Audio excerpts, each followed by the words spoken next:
ask you another funny question. What do you think is, so you both have a passion for writing, right? Yeah. What's the part of you that really keeps you from just like doing that all the time?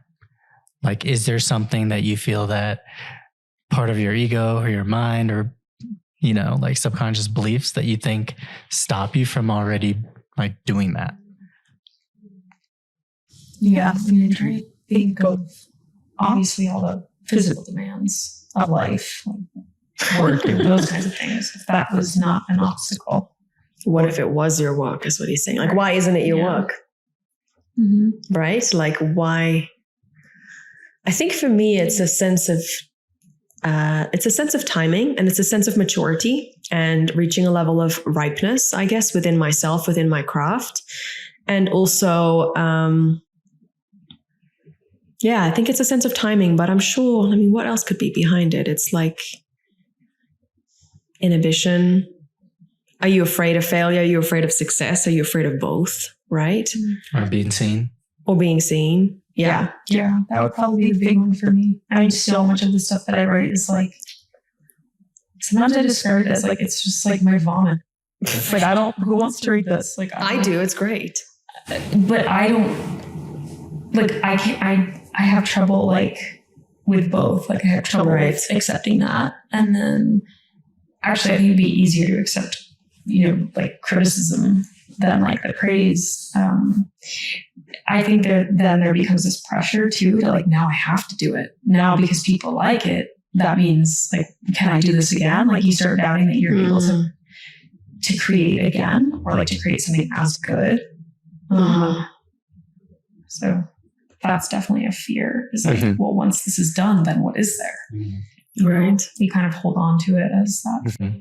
Yeah, I've realized my struggle is not being present about what I'm doing, and like always thinking like, oh, if I'm not doing it right now, then am I ever going to do it, kind of thing. And then a part of me is like, you're just too in the future or past when I'm like that. Cause it's like, I'm probably doing less service if I just think about things instead of just doing it.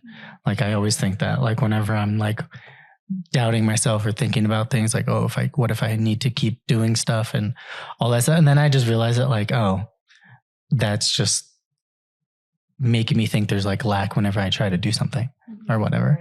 And then that spirals into me not doing it and then being like, oh, this is why I don't do it.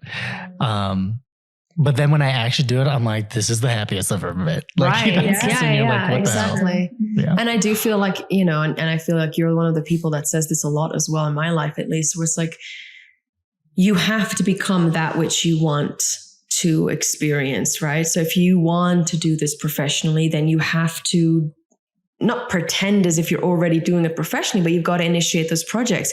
Your life has to be lived in a way where you have to become the vibrational match for that to become your full-time reality, So yeah, you got to put not only energy and attention and focus into it, but also the frequency that you're then in while you're doing that, like that immense joy, that immense expansion that feeds that, and that creates more of it. Mm-hmm. And then knowing that, what would you say then is your barrier? I would say for me, I think for me personally, and maybe I speak for you as well, I am just entering into this massive transformational phase for me, where I just feel like I am being changed from the inside out. I can't really quite put my finger on it. But I feel like it's like I'm in an initiative, like rite of passage that feels very fiery and also very watery. I don't know how else to describe it. It's like I'm sitting in a cauldron of alchemy and just like allowing myself to be transmuted, and all that stuff that isn't serving me, whether it's inside of me or outside of me, is just like, it's coming out, it's evaporating. And so, in order for you to become the diamond, you do need an immense amount of pressure that I'm feeling right now. And it's like this cosmic like realignment, like a chiropractor right now working on my life and saying, okay. And also within myself, what aspects of yourself, what facets of yourself are you not expressing right now? Why is that? Why is there a limit on, a certain avenue of your self-expression? And that's what I'm at this moment trying to throw out the window, so that there's limitless, like the universe itself, there's this limitless playfulness, this creativity, and it can go in any direction, so that if you're more open and there's no barriers inside of you anymore for whatever reasons they're there, could be internal, could be external, then suddenly all of that can start flowing. And that's what I feel like is just starting to happen with me. And I don't quite know who's going to come out in like a year, 2 years. I just know it's going to be this activation of power, this activation of the true self with a capital S. And then whatever comes pouring out of that is going to be really aligned for me. You're going to emerge a different person. Emerge. Yeah, exactly. Merge from the crystals. Yes, exactly. Mm-hmm. So, as someone that just turned 30, I feel like I'm just okay, and especially someone that's, dedicated most of my 20s to very small kids. And now they're becoming older and more independent and stuff like that. And it's just like, okay, there's this reopening and like, who am I actually, who's the I in me? Yeah. I say both of you are very like talented in terms of like what you comedically can do, like your voices, your personalities, and like your different accents and everything. And do you ever want to like act, I guess? Like, do you ever see that for yourself? For myself? Yeah. No. Definitely not. You want to be director more. Yeah. I mean, that's the one difference in our in all of our systems of self-knowledge, whether it's human design or Gene Keys numerology, is that because you're born just on the 21st rather than 20th of April, she's a 2 rather than a 1. So there's a more receptivity. It's not about so much like taking the spotlight, but it's more about a feminine aspect of creativity that comes pouring out, right? Yeah, I would say so. I really don't. I don't know. Yeah, I don't see it. But I do. I loved making like funny videos of myself like as a kid and like with my friends. So like on a smaller scale for sure. Like, and I do like, I get nervous, but I do like performing music. Like it's just, it's a different thing for me. Mm-hmm. Mm-hmm. Does that make you kind of like uncomfortable doing those things? Oh yeah. Like, so like feeling like I'm going to panic and die. Like, so uncomfortable. But, I think it's important to do things like that because like, once again, that's just like taking yourself out of what we will lead to. So it's worth giving it a shot and being able to face that fear too, and being like done with it. And you're like, okay, I really just did that. And like, I could do other things too. Mm-hmm. So it's really a good place for empowerment. See, I maybe if I start talking about the good decisions I make, I'll come to the bad decisions. I don't feel like any of my decisions were bad. Well, we just want to hear something more like about you that maybe we wouldn't know unless you shared it. A secret. Tell us a secret. What secrets are appropriate? It's up to you. I have no idea what secrets. I'm asking myself really.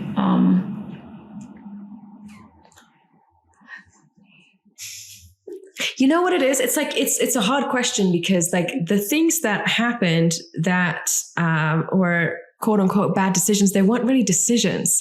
It's very unconscious. So it's not really a decision. It's just like this unconscious pattern that you're in that suddenly you're like, this makes me feel like shit.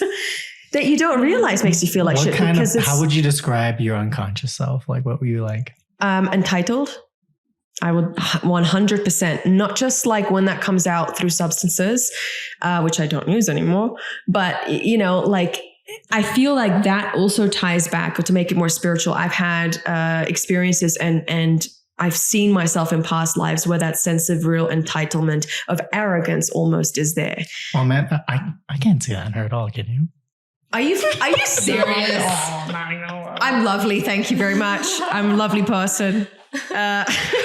Not Hence to be the super arrogance. selfish. Can you make me a smoothie? Yeah, I did say, I mean, I started it with, not to be super selfish, but I'm like starving. I would love to be like, no, and just be like, you'd be like, why not? Okay, we're Tauruses, so that is not a completely out of the question to ask. Yeah, I mean, I think my shadow self is entitled, is aggressive in a sense, is, you know, you talk about shadow Aries, is bossy, you know, wants to do things my way or the highway, you know. I also think I have a lot of collaboration in me, and especially becoming a mother, it's a very humbling experience. The ego out the window. Okay, I'm at your service physically, mentally, emotionally, spiritually, and then you lose yourself in that. So I feel like that's balanced me out. Maybe that was a good karmic lesson for me. But yeah, I feel like, that unconscious behavior was just very driven by a need to be seen, a need to be, a need for love. I feel like especially with all the, cultural conditioning that happened in our childhood, but I feel like very quickly for a woman, the need to feel, or the desire to have love or to have any type of romantic relationship very quickly gets distorted. You know, you are lovable if you are desirable, or my sense of self equates. You know, what are you giggling about? It's true. You know? No, I just can see it. You can see it, right? Like my sense of self equates to, like either my success. There's definitely a big shadow thing for me. And I think a lot of people, my level of success, and then my level of desirability. I do feel like that's really dropped off a lot. But I think as a teenager, especially one, with all the childhood stuff, and I had a pretty good childhood, but we all have our stuff layered with some cultural conditioning and like expectations of let's all get super wasted all the time and do whatever. And yeah, that's fun and liberating for a certain fire phase of our lives. But then at a certain point, I think it also creates chaos, because it distorts your consciousness, it distorts your intentionality, it distorts your true centeredness and your sense of self and authenticity. And I think so that's mostly been my shadow, not really knowing who I am, what I'm really driven by. And by my big issue was really not having a good sense of boundaries, really strong boundaries around everything, whether it's work, romantic, whatever it is, which is something that I'm at this stage in my life becoming stronger and stronger in, and it feels much better, How about you? How would you explain your unconscious self? Well, why don't I have a cool nickname? I'm always Giulia. I would say a lot of similar things to what Giulia said, but definitely like that good time girl mentality of like you're always like, do some shots. It's not a bad idea. It's a bad idea, but I'm doing it anyway. Like, that impulsivity. Yeah, just like, I'm going to just see what happens. Like a lot of that going on, which led to things that were, like I kind of woke up being like, wait, like I was just having fun. Like I didn't play innocent. Like I was just having fun. I didn't know I was doing this. I feel like a lot of us do that, and that's how we don't take responsibility for ourselves and blame other people and all that good stuff. But definitely good time girl mentality, which was also all sort of mixed into my appearance and my desirability, and that's even still something I struggle with. But it's definitely gotten better, and there's less concern over it, but it was so ruled my life that I did forget like who I am and like what I came here to express, because I'm just like locked into this like cage of like look hot at all costs, like, and it's so toxic and it's so common. It's so common, and I think it's unfortunately kind of getting worse. Yeah, because we don't have the guidance that we need. Like there used to be nights where like I wouldn't go out with my friends because I had a pimple on my face or something. Oh, wow. It's like my friends are like, we want you to come out. Like we want you, like we want your energy. We want your joy, presence, your joy. And, it's just like to really just get so like jumbled in that, like really, really caring so much about something so, it doesn't matter. Impermanent. Yeah. Much ever changing. Again, that humbling experience of going from the maiden to the mother, and you see your body doing like all types of stuff. It creates a beauty because of that empowering process of like life comes through me. I am the ultimate creative force. And I don't mean I am, but like I am, right? And everything that comes through that. And then also just like almost a sense of detachment. Not that you don't take care of yourself or you don't want to, you know, nurture and nourish your every aspect of yourself, but you also got to let go a little bit, you know? 100%. Yeah. I think that was my thing growing up. I always was like, were you that Leo? I mean, when I was in sports, I definitely was that Leo where it's like competitive and wanting to be the best. But then that turned into like a really emo, dark phase where I literally had a feeling of like, I think this is like kind of a weird origin story where I saw a girl in the playground during recess during like grade school, like 6th, 7th grade, and felt love at first sight, like butterflies and everything. And I was like, what the fuck is this? And ever since then, she like, I knew it wasn't reciprocal, but became best friends.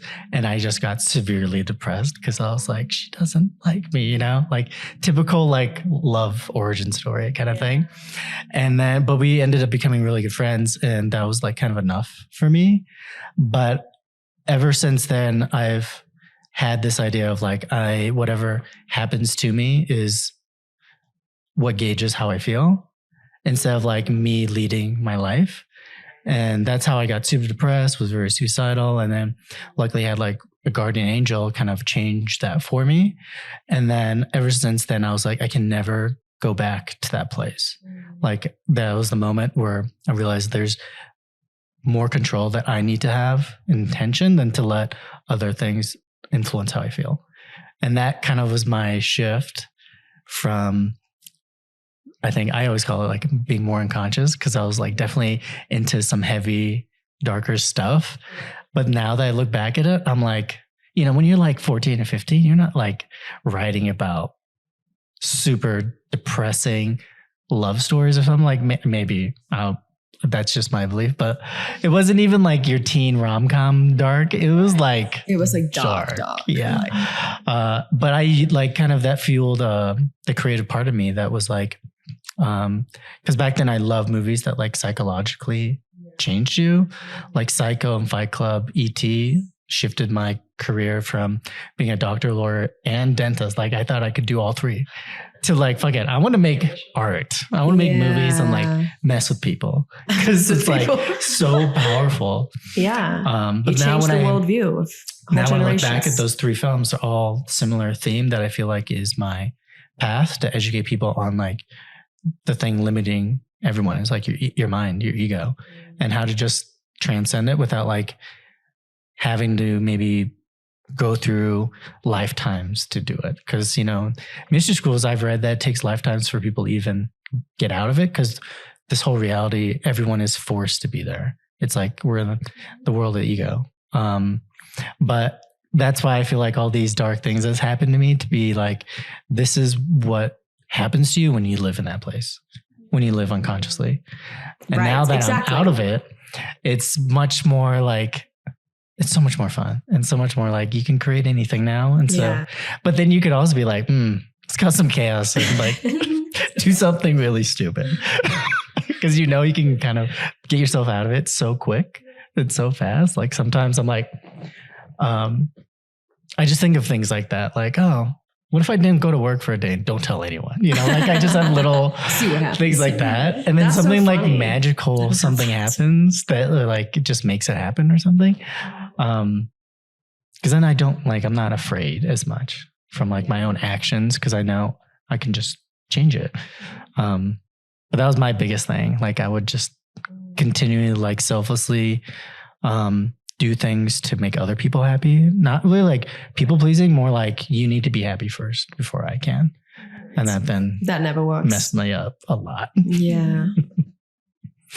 But I still have a part of that where it's like when I want to do something and see myself being successful, I'm like, I don't want to be the only one. I want other people to join me. I want to bring the whole. But I think that's a part of the spiritual journey, because I love Kung Fu Panda, the movies. I think anyone who's just starting the path, like watch those movies. You won't get it like at first. But the third one is where, he becomes, Kung Fu Panda or like the Dragon Warrior. And the only thing that he has to do is like build a community to then like face his last demon or something, to then really like ascend, like in the movie. And it's so funny because they're all pandas that like have zero skills. So he's trying to figure it out. And like, I'm at that place where I see the potential and skills in everyone. So I'm trying to like, am I the unskilled panda? No, everyone is skilled. They just have like goofy skills that they don't know is actually Panda useful. was a nickname of mine. Oh my gosh. Yeah, are you good? I mean, like, I'm wearing black and white. There you go. This is a perfect synchronicity. There you go. So I always say that, like, I think I'm at that place where I feel like the thing I don't know about myself is how to be like a leader, or how to be a collaborative, creative director kind of way.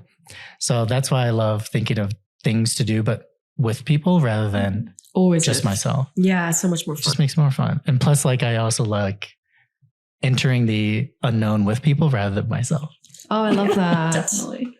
See, it's so interesting because I love that solitary process of creating my own world. And then there's a moment where I'm like, okay, I have a great friend who makes amazing scores, or like, when we work together, it's just so much more fun because it's, well, first of all, we bring the fun, but it's also just when you work with people that are very creative and very innovative and they just bring that other aspect of yourself so you can just let go in your avenue. It's just magic. It's magic. And I just want that for everyone. Like, even with you guys, like, I just always have so much fun and thinking of ways to like collaborate. Yeah. And I always think that just timing is the only thing that's like the block, but like, I always have so much fun, like just being in the moment and like trying to figure things out that way. Cause then it's like more of an experiment than trying to be perfect and it makes it more live. Mm-hmm. It's very visceral. Yeah. So I definitely feel that this will probably lead to more fun, bigger, uncomfortable things. Did you say big? Fun, big. Fun, bigger. I said bigger, Giulia. I said bigger. And I also like love working and hanging out with you guys. So thank you for your time and like talking. And definitely, if you guys want to do this again, we can definitely make it a thing. Yay! What you're most proud of right now? Oh, I currently don't have any public websites or any public Instagrams, anything like that. I've been kind of flying under the radar, but I've been thinking of starting an Instagram account with quotes and like smaller little pieces of writing. So stay tuned. Stay tuned. But yeah, that's kind of flying under the radar for now. Madeline Rose would be the handle for everything. And what I'm most proud of.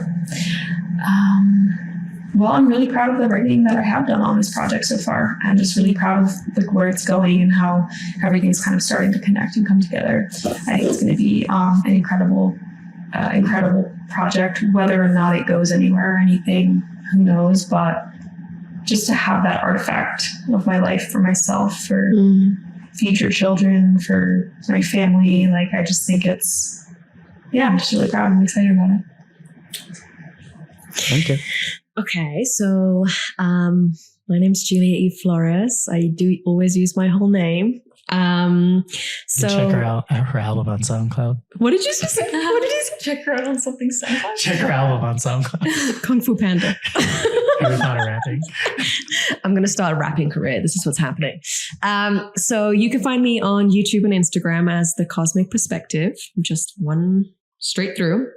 I'm also building my website. It will be by name. So giuliaeflores.com. That'll come soon. And what else?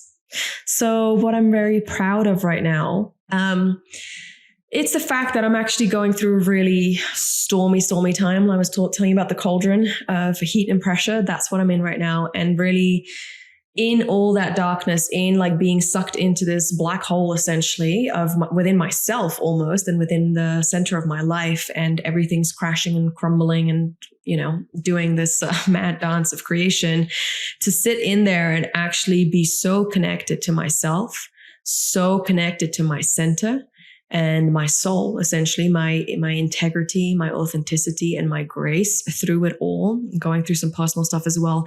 And to find my own heart in that, to see that I'm not resolving to negativity or like low blows or any like spitefulness or vengefulness or anything like that, to actually really have affirmed within me like who I actually am at my center, feels extremely empowering. And even though this process feels very destructive, it also feels like amidst it all is myself, and I'm sailing the ship through the storm. And that's something I'm very proud of. That's awesome. Well, thank you both. Thank you guys so much.